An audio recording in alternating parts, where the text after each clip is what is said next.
ka-vlogs! Welcome back to my channel. So today is February 22, 2022. 23 pala, sorry guys.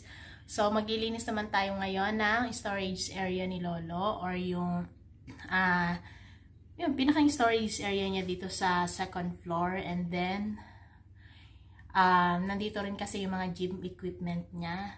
So, bali kasi nalinisan ko na lahat, yung buong bahay, maliban lang dito sa dalawang room na natitira pa dito sa kwarto. Ay, dalawang room na natitira dito sa taas sa second floor. So, yun yung katabi ng kwarto ko, which is yung computer area niya.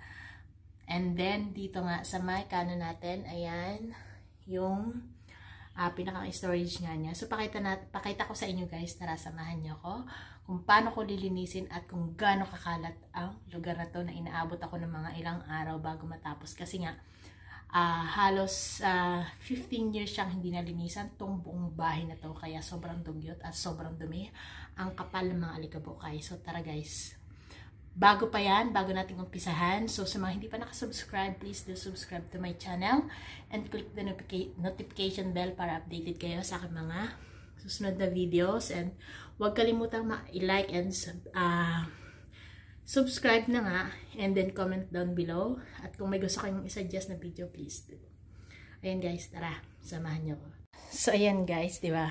Sobrang kalat niya. Oh my God. So, this is the before. Ayan. Bago natin linisan. Before ating linisin. So, look at the window, guys. So, nanggigitata siya at ang kapal ng alikabok. Inaabot din ako ng ilang minuto sa paglilinis pa lang ng bintana. So, linisin muna natin itong rack na yan. Unahin muna natin sa pinakantaas hanggang pababa. Bago natin iset up itong mga ibang mga gamit na nandiyan sa lapag. So, ayan. After this naman, siguro pag matapos natin ito until tomorrow, doon naman tayo sa next week dun sa computer table niya, computer area niya. Kasi ang daming papers din doon and kalat. So, ayan guys, umpisahan na natin ang madugong bakbakan.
Guys, tapos na nating linisin to.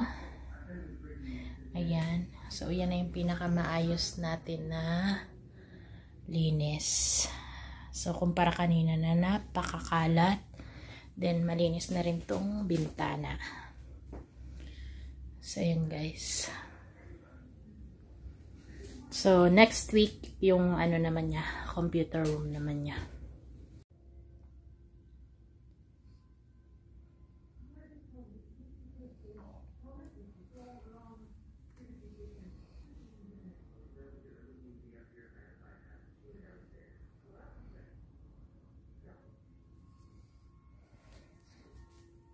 Guys, natapos na natin maglinis dun sa storage room. So, next week, itong computer room naman niya, ayan, nandyan sa pintuan na yan.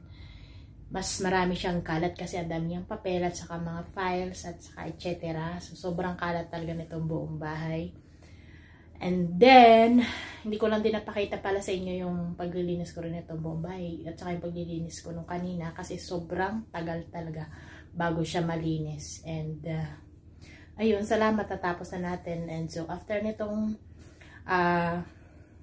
computer room ni Lolo next week, hindi na ganun kabigat yung trabaho natin dito sa bahay. Kasi nga, 15 years siyang walang naglinis nitong buong bahay. So, kung anong mga nandyan, yun na yun talaga. Sobrang kapal ng alikabok. So, yun guys, maraming salamat sa inyong panonood. Sana nagustuhan nyo ang video na ito. Kung may gusto kayong isuggest na video, please do comment down below. And sa mga hindi pa nakasubscribe, please do subscribe. And don't forget to like and share my videos. And see you again sa aking susunod na video. And mega shout out sa aking dalawang anak na si Jaden Jo, sa aking asawa na si Berhel, sa aking mama at papa, mga kapatid at mga kamag-anak ko dyan sa Pinas. Bye bye guys!